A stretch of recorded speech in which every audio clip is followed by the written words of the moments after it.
CA Guruprasad to present on the topic Gadag to Bengaluru. Every CA needs a ring fencing.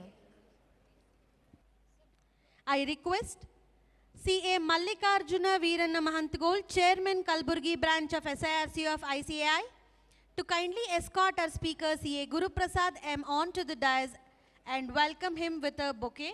I also request CA Kavita Paramesh, Treasurer, Bangalore branch of SIRC of ICAI, to kindly join them on the dais.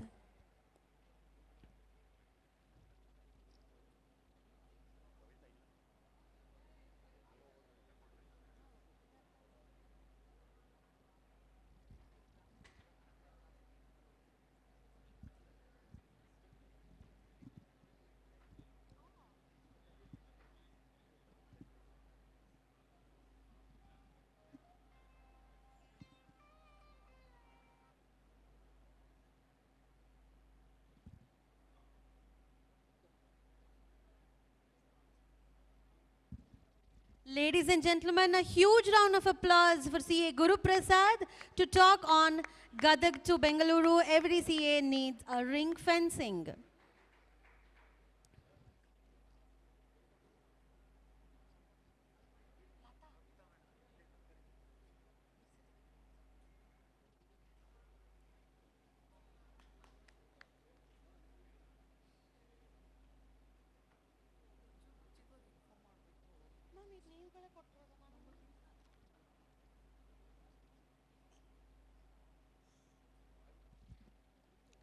I request CA Mallikarjuna Veeranna Mahantagol to introduce our speaker to the gathering.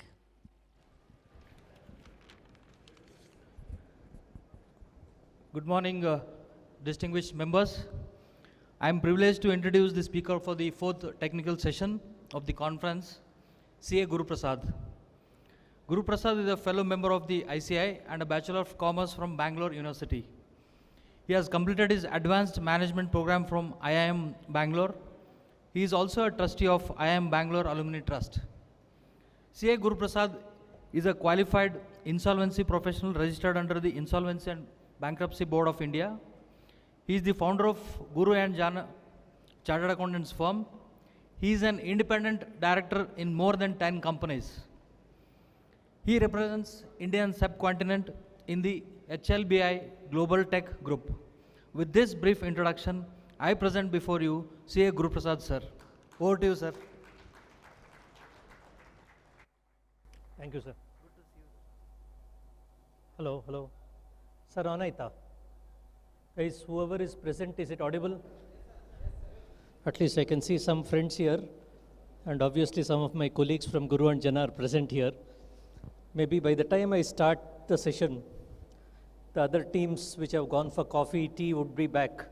So initially I put some 4 or 5 slides which would be not very, very important. Madam, how much time I have? Half an hour, 20 minutes, 40 minutes? What do you have?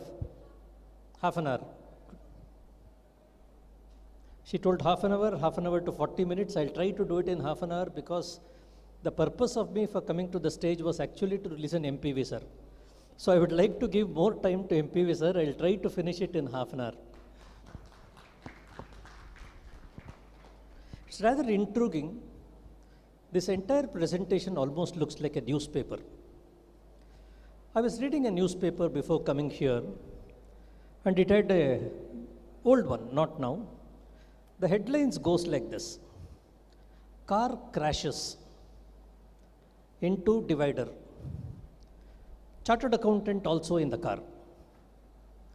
How is a chartered accountant connected to a car crashing into a divider? Anything happens, a chartered accountant's name comes. GST, something wrong happens, a chartered accountant is involved. Satyam scam happens, everybody talks about the auditor. Nobody talks about what the people actually perpetrated. So we are hitting the headlines for wrong reasons. So most of my presentations, I put the times. I just use the Economic Times, not with the Economic Times newspaper. We are the times of the economy. And what is it required for us, each of us to do here? It's moving good.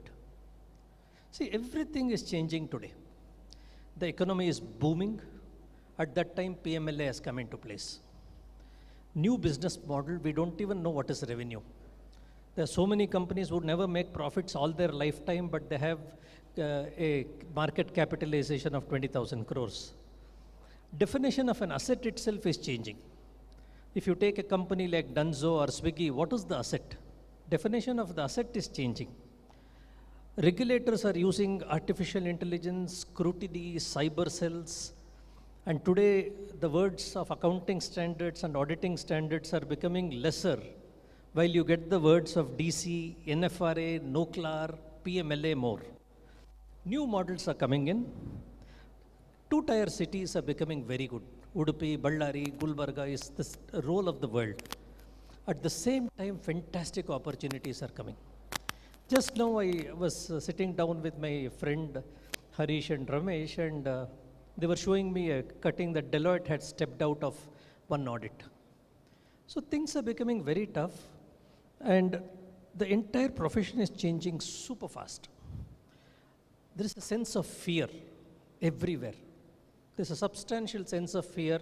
If I do statutory audit, I'm in trouble. If I give a certificate, I'm in trouble. If I do this, institute will catch me. If I make a presentation of this nature, is it within the code of conduct or is it away from the code of conduct? Everything is an exclamation. Instead of an environment of confidence, instead of an environment, a chartered accountant means we demonstrate confidence. We demonstrate the uprightness. Today, the uprightness and confidence is misplaced and the sense of fear has come in. Just see that on 10th January, I was appointed as a director, and 11th January, I resigned. For that, you get 4 enforcement directorate notices. A chartered accountant is involved. Now, should we be a director or should we step out? I was introduced and the speaker told, I'm a director in 10 independent companies. So, should I talk in the essence of fear? Ayo bedappa yatakappa idu? Or should I go ahead and do it with a moral courage that let's see how we do it? So, with this, I'll go into 5-6 chapters. Maybe in 1 minute I'll skip to a slide. I'll try to make it as fast as possible. Now PMLA is a roadblock or is it a growth? Earlier if I was a director simpliciter, yeah, there is a role. I have to keep a dashboard for compliances. I need to be careful. I need to attend board meetings, so on and so forth. For that, maybe I would charge a fee of 50,000 rupees a month, 30,000 rupees a month, or 70,000 rupees a month. If I'm a director in 10 companies, I was getting a fee of 3 lakh rupees a month. That's a decent sum of money. Should I resign or should I continue? Should I continue means there are risks, but at the same time, there are fantastic opportunities. Is there a way I can change my 3 lakh rupees income a month, render professional services to a client, and make the same thing under PMLA at 10 lakhs a month? There is a way. But the question is, what is the way is what we have to find out. Now, PMLA is going to tell only few things. A few things coming that, okay, you can't do buying and selling on property on behalf of clients. You can't do equities. You can't do shell companies. You can't be doing things like I'll give the name as a director in the company. They will come and join. Those things, either which ways, none of us were doing. But now it has been a little more specific. The entire, this is the picture of all of you sitting yesterday. Divya madam is sitting in the front row. Pramod is there. Ghanshyam is there. All of these people are in the front row. Why this picture is important? This picture is important because this presentation, or you could be in the dartboard any moment. For doing nothing, there is a possibility that any of you sitting here, all the 600,000 of you sitting here, any of them could be in a crux point. Is it required to be in this sense of fear, or is it going to be a sense of opportunity? Where I would like to concentrate is go in a sense of opportunity. How do I ring fence myself, whether it is from Gadag or whether it is from Ballari to Bangalore? Everybody is a chartered accountant. Everybody has got the risk of accounting standards, auditing standards. Now things are becoming tougher. Does it mean I need to ring fence myself? Before signing a balance sheet, earlier I used to do a general ledger review. I used to collect few confirmations, chill out, make sure the balance sheet is right. Earlier, the promoter used to sit down and do the GL review. Today, with the new business models, how do you do a GL review of Tata Telco?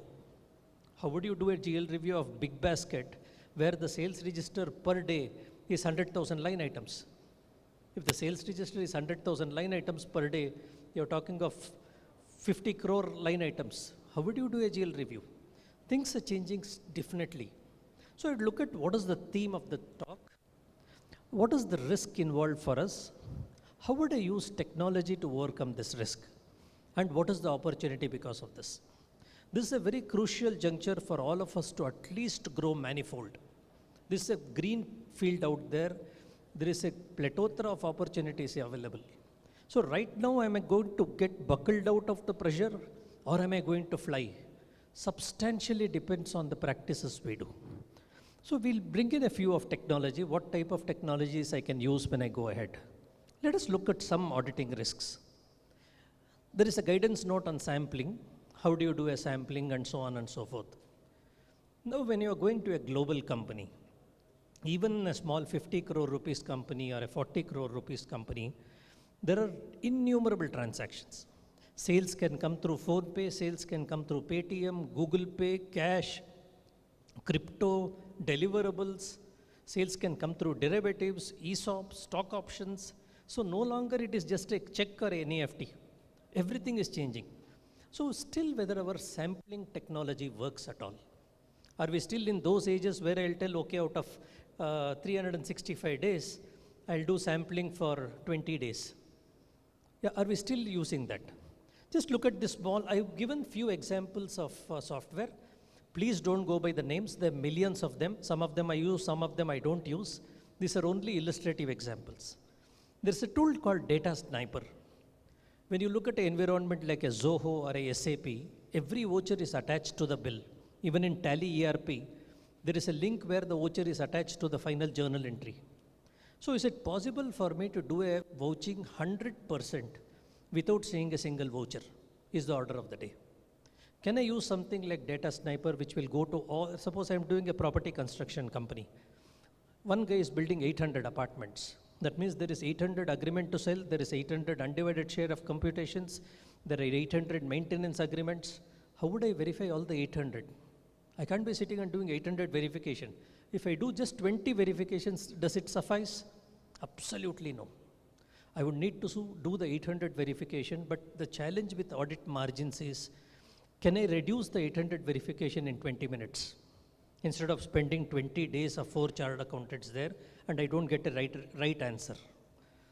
If you look at this, I can, given what all it has to check, you can feed in any of the system like a Data Sniper. Please just pick up the voucher numbers and ensure that all the 50,000 vouchers are authorized by X. Is it not authorized? Authorized. Or I can give a command telling that check whether this person was on leave. He was on leave on the following days. Has he authorized when he was on leave? Now I need to build auditing practices like that in order to accept larger audits. Look at this, 16,000 general ledger items are there. Which one to verify, which one can I drop? So there are thousands of tools which are available, which will do the GL scrutiny. One could be a audit risk, one could be an auditor desk, one could be Assure AI. You just have to feed in the tally, do a little bit of reclassification for 45 minutes, and none of these tools cost more than 25,000 rupees. If I tell you a tool, you're doing an audit of 1 lakh rupees, there are 20 audits, so you get 20 lakh rupees, but the tool is costing 8 lakhs. Nobody can use it. It has to be well within our economical parameters. So how do I use something like this? The tool has to study itself.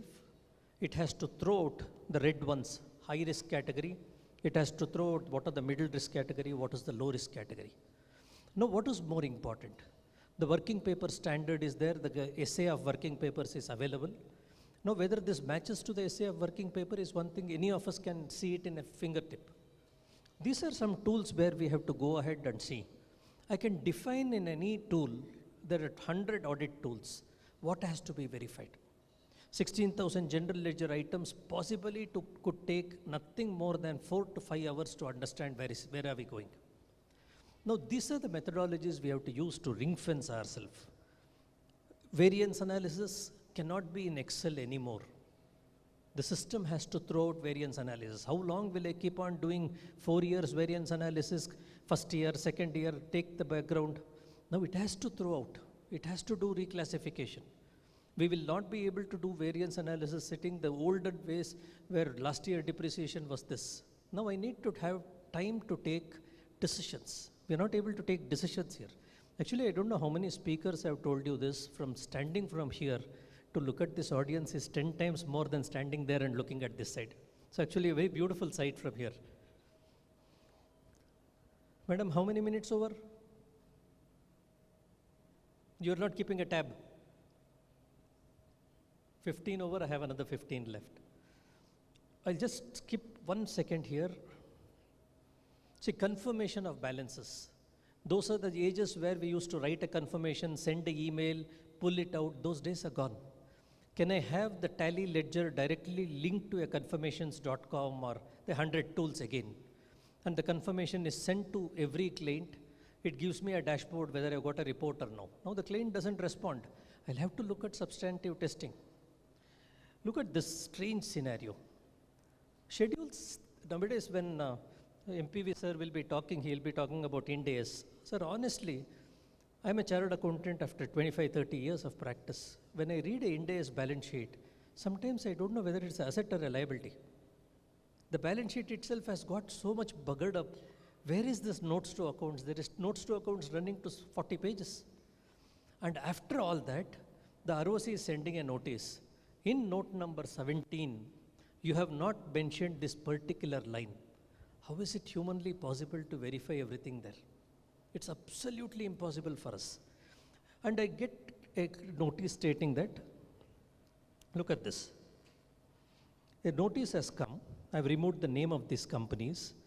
And the notice has been issued. The auditor has been given a penalty of almost 2,50,000 rupees. Plus the ROC has got the beautiful line written, we reserve our rights to inform the Institute of Chartered Accountants of India Disciplinary Action Committee. Now, can we still go on to use MS Word? Can we still go on to use the last year data? Is option 1. Option 2, can the system give me the notes to accounts and I'll read it as a chartered accountant? See, the fact remains that the directors have to prepare the notes to account and give it. But in seldom real life world, it doesn't work that way. I am having a director of a company where the husband and wife are partners. Their turnover is 2 crore rupees. I don't know how to prepare this balance sheet. Yeah, you may have the fear of accepting this directly standing on the stage. But the fact remains that many cases we'll end up doing the balance sheet. Look at this unbelievable thing. The board of directors approached a chartered accountant for a simple certificate. This happened in Bangalore. And the certificate is telling, sir, ನಿಮಗೆ 30 voucher ಕೊಡ್ತಾ ಇದ್ದೀನಿ. ಆ 30 ವೋಚರ್ನಲ್ಲಿ ಎಷ್ಟು ವೋಚರ್ಗೆ supporting ಇದೆ, ಎಷ್ಟು ವೋಚರ್ಗೆ supporting ಇಲ್ಲ ಅಂತ ಒಂದು ಸರ್ಟಿಫಿಕೇಟ್ ಕೊಡಿ. This man received that. He gave a certificate. Out of the 30 vouchers, 8 vouchers doesn't have bills. The CA submits the report and uses the word to whomsoever it may concern. Any of you sitting here mostly would have given it to your second year article, first year article. Tell him prepare this certificate, give it. That day payroll is there. That day GSTR 1 has to be filed. There are 200 things. I see the certificate. Okay, there are 30 line items. 8 line items, they don't have a voucher. That means there is no voucher. I certified it. I applied. You didn't give it. I means not I. The director, based on this, the company removed that director, telling that I have an auditor's certificate. And the auditor's certificate has told 8 vouchers are not there. The director approaches, the guy who is removed, approaches the disciplinary committee. And the DC goes on and tells that, which has its own right. DC is a court. They have to go by the books of the law. There is no way they can tell, okay, he's a good chartered accountant, I'll pardon him. They have to go by what the law tells. Now the DC goes and tells, you have used the word, whomsoever it may concern. So what does it mean? You have told 8 vouchers signed by my dear friend Venkatesh Babu sitting here, doesn't have supporting. Now the chartered accountant has signed 50 tax audit reports for 40 years. That means he has signed 2 lakh pages. In 2 lakh pages, he has missed 4 words, to whomsoever it may concern. The institute held on to that, telling that, look, you have written whomsoever it may concern. This they could have given it to the bankers. This they could have given it to the future employers of that guy. He has lost his reputation. So this comes under other misconduct, Schedule 2. And he was held guilty. Now should we practice or should we not practice is the biggest issue. So the more we go on into deeper exercise, it has to go into the fact that we need to move towards tech. I'll move towards audit to data encryption. Many of you might not have seen this screen. One fine day, if you don't take proper caution, you will see this screen very often. You will see this screen, you go to the biggest of the computer expert in the world, he can't do anything. They'll tell you, pay out of your cryptocurrency or cyber currency, pay 5 lakh rupees or 5 lakh coins, then only we'll release the data. This has become quite common. Unless you have good firewalls, unless you have employees training involved, there is nothing you can do for data security. I'll skip faster, run here.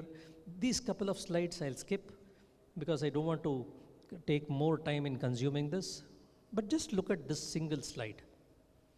There is one case where, as per the audited books, 136 is the stock. In reality, it was 77. Next year, 204, in reality, it is 124. Last year, March 16, as per the audited accounts, it was 365. When you actually do it in reality, it is 63. You are a forensic auditor, you are a statutory auditor, you are anything. Now the regulator will go and ask you these questions. First question, you have mentioned in your report that you have come across few sale transactions which are not supported by acceptable evidences. What do you mean by few? Name the acceptable documentary evidences required for the sale transaction. I have to name. If yes, what is the reply given by the company along with the documents they enclosed? Now when a regulator asks like this, if I go back and tell, I did the GL sir, ella channagittu kotte nanu report, nanu olle sir. No regulator is going to see you. Audit evidence is very right. To be right is what the Swamiji told today morning. To be right is everybody's job. But in today's world, I need to show that I'm right. To be truthful is our job. But in today's world, I need to show that I'm truthful. You have done auditing, you have given the true and fair view, a fantastic report, congratulations, kudos, but do you have papers for that? You have sent confirmation of balances, where is the proof? How did you know that the confirmation has come back to your courier? No, these are the questions we are facing today. I'll skip this.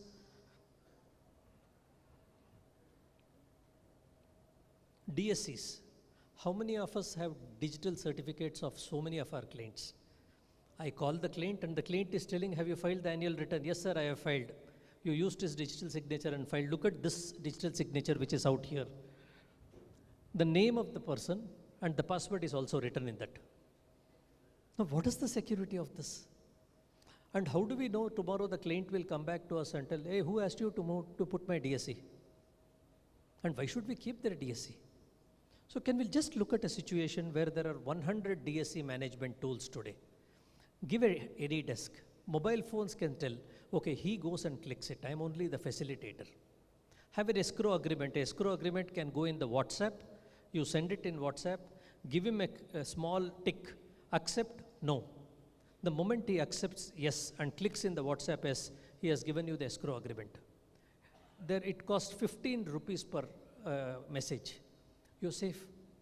15 rupees per message that you have taken a contract from the client to use his DSC. It's as good as having a blank check with you. Timing risks is most vital.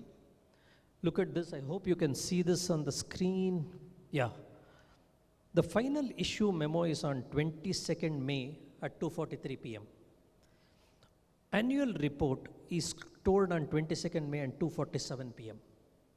Now, when I'm doing a digital world, a regulator or the Institute of Chartered Accountants of India or the peer reviewer or the QRB will come and ask, hey boss, you have posted in the final issue memo at 2:43 p.m. How did you just do it at 2:47 p.m.? So if you look at most cases here, this is one classic case which has happened. The NAFRA clearly came and told, you have signed the balance sheet on the 10th of August XXX, but you have done the Excel. The Excel can be read 100 times. You delete it, you re-delete it, you modify it. The history is already there in the screen. Every damn thing is on the screen. So the auditor, the NAFRA told in this case, audit report is signed on 10th of August, but Excel was prepared on the 18th of August. How is it possible? Gone. And your email, once I open your email, pura jatak udari hai. A email box tagad ella sikbiduttalla alli. So timing difference is most vital when we do audits. If you look at this case, the case was showing that if you see the small rectangle, on the date of the balance sheet, I signed it on 10th June. I means I'm just using a placeholder. 10th June I signed it. But the journal entry was passed on 25th June. The computer trial road is there. I went and told the investigator, look boss, I signed it based on Excel. When I did the tally, I passed all the entries in this Excel spreadsheet. But the regulator is telling, boss, you are told that you are certifying based on the books of accounts. This is not even in the books of accounts. How did you certify? What is your trial balance? Your trial balance is Excel. But that is Zoho. Zoho entry is not there. That means you are certified without the books. So be doubly careful when you do these things. When we are filing IP addresses, when we are filing your GST returns, if there is one wrong bill, the client has done something wrong, but I am using my IP address. Any IP address can be traced back up to 18 years to 20 years. It can be traced back to your last minute. So how can I go and justify that I'm using my IP address for filing a GST return? So is it possible that we stop doing GST returns? Impossible. Now is the time for me to go and tell boss, I'll do more GST returns for you. I'll sign more audits for you. I have technology, I have process, I have working papers with me. But the only difference is instead of charging 2 lakh of rupees, I'll charge 8 lakh of rupees. Because everything is very different in today's world. PMLA has come in. It's not a time where we have to be scared or worried. It's a good law. It is a fantastic law. This is opening a blue ocean for us. It's not a red ocean. Now there is no competition. It's wide open. Anybody with process, anybody with systems are scoring more than anybody with integrity. Imagine if you have integrity, process, systems, documentation, technology, the world is open. That's going to be a beautiful standard for each of us to work on. A simple thing like client acceptance form. Any Google form can do a client acceptance form. Just do a client acceptance form, you have done one decent thing of going through every damn thing. If you are accepting a client, go to a tool called Probe 42, Toffler, Zoba, 100 tools are there. Download the balance sheet. They're going to give you all the legal cases which are there in the tool. Sessions Court, High Court, Supreme Court. These are the check bouncing cases which are available. If you go to Kotak Bank or a HDFC Bank, you can ask the creditworthiness certificate for 1,800 rupees. Go to the website, ask the creditworthiness certificate of this client. Put it in your file. If it is a foreign client, take a Dun & Bradstreet report. If you go to Dun & Bradstreet, it is 38,000 to 40,000 rupees. But if you go to a bank and use their facility, it's 2,000 rupees. A client acceptance form, a Probe 42, which is costing 400 rupees, a Dun & Bradstreet report, which is costing 1,600 rupees, gives me a lot of safety. So this is what I need to do to become more safer. IP address tract, I finished it. Okay, this is courtesy to CA Nara. The data protection bill has come in. We need to be a little more cautious. I have another 1.5 minutes left. I would like to sum up in this 1.5 minutes. You have a fantastic future now. The entire ocean is left for chartered accountants. Everybody is in a sense of fear. Today is the time where we have to build up our confidence, go fight out in the world and take what is our best of right. Who else in the society has got the knowledge we have got? Who else in the society has got the background, jurisprudence, the etiquette of the profession? Who else has got the integrity like we have? But at the same time, are we having these 4 things in our hand? I am truthful, but do I have evidence to be truthful? I am an excellent auditor. Do I have evidence to show that I am an excellent auditor? Do I have working papers? There are so many standards of auditing. I am following everything in my mind. But is there a checklist to show that all the 100 audits I have followed, I have signed off, I have kept it aside? So no longer it is the truth that truth is very powerful. Today truth is not very powerful. The evidence to truth is more powerful than truth itself. Thank you for this wonderful patient hearing. Thank you very much and have a good day. Guru and Jana is for a reason. I must appreciate the tremendous efforts that has been put forth behind those presentations. Even yesterday's photo has been used in that presentation. I must say it is incredible, sir. Now I request CA Rejo J. Johnson, MC member Bangalore branch, to conclude the session.